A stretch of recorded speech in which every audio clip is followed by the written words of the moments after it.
Religion and these biblical translations take the scripture of 1 Corinthians chapter 14, verse 33 to a whole different level. Let's take into account Psalms 82, verse 6. And it reads, I have said, ye are gods, and all of you are children of the Most High. In order to translate or comprehend or understand this scripture, one or myself would first ask a few questions. First question, who are ye? If ye is you, then who are you? Are ye or you we? Who is all of you? And who is the Most High? For me, this makes it a bit confusing. If one is going to translate a text, I assume it's going to be for clarity and perhaps to offer greater comprehension, be it what it is. Now, the scripture, according to the limited information I was able to obtain from the internet, tells that Psalms 82:6 has to do with a person, I presume, named Asaph.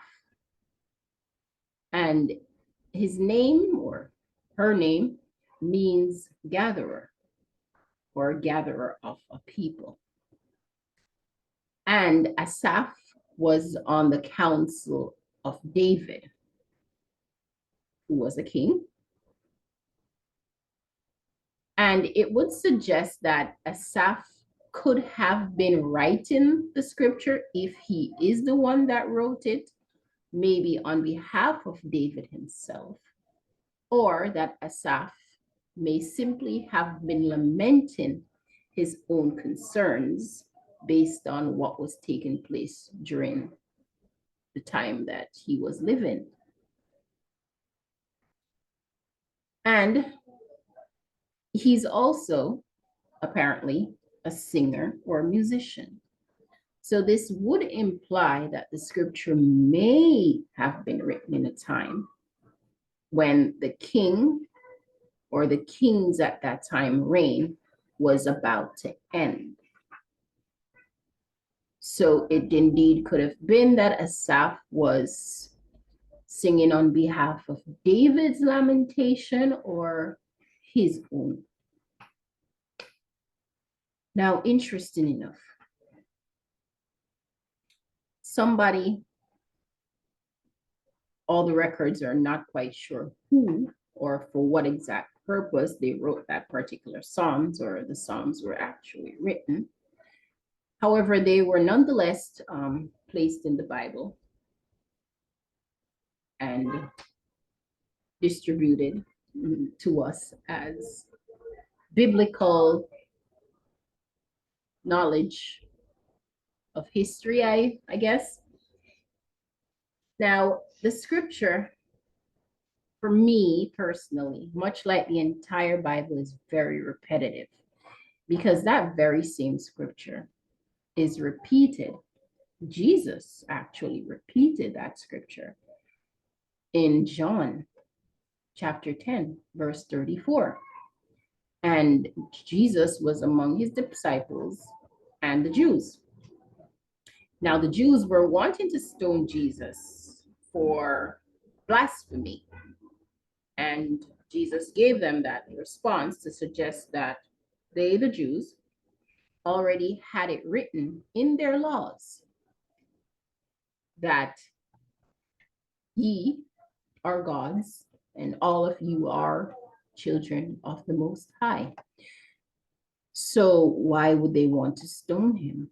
He's just basically following through on what the scripture already had said way back in time in Psalms.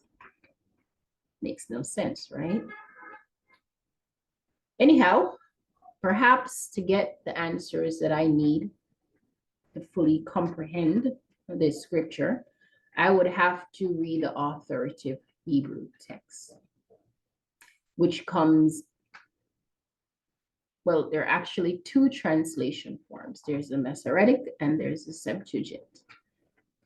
Now, the Septuagint is more on the Greek side of things, and the Masoretic is more on the Hebrew side of things. So this also has to do with language. Either you're speaking Hebrew or you're speaking Greek, right? So again, this particular scripture could be referenced to the kings and rulers as the gods that were being spoken of at that time. Because Asaph was a singer, a musician, and more or less, he wasn't singing or conducting his music for the peasants or the subjects, but rather for the rulers and those in high authority at that time. Now, we do want to keep note as well that the Protestant translations use the Masoretic text. That's the King James Version, the English Standard Version, the New American Standard Version, and the New International Version. Okay? And as I said, it would depend also on which denomination you're in that would decide with which literal text you're going to use. So if you are speaking Hebrew or Greek, or you're Catholic, let's say you're Catholic or you're Protestant, you would use the Masoretic text because it's more Hebrew. But if you're an Orthodox Christian, you would use the Septuagint because it's the Greek, literally. Why is my tongue fluctuating? Because it's the Greek literary translation. Somehow it's always black and white, day and night, the two dual forces, right? Unless you're a king or in some high authority and lived in those days, personally, I really don't think the scripture would apply to you.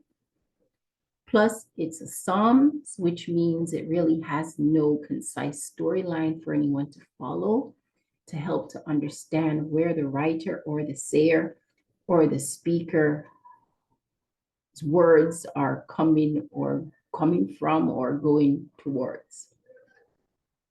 So ye means you, and within the same construct, ye means you, it also said all of you, which is written out Y-O-U. Again, as I mentioned, the confusion. Nonetheless, seek and ye shall find the knowledge required.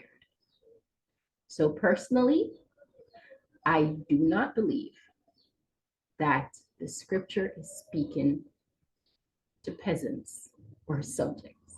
They're speaking, or it is speaking, or perhaps in reference to the kings and the rulers of that time. So someone in rulership or great higher authority may find more comfort in this text. Nonetheless, it's just my opinion. But I do want to note that if indeed the Creator created us in his image and likeness, then we could assume that what he said is he's creating us how he is, or how he would imagine us to be. I believe that's also the reason why many persons would say that the scriptures or the Bible, it's really contradicting, because even with this, you find it hard to decipher. He said, we are created in his image and likeness, but it could mean either or. We really don't know. So, God is not the author of confusion. Let your thoughts and opinions become clear under the sun's view.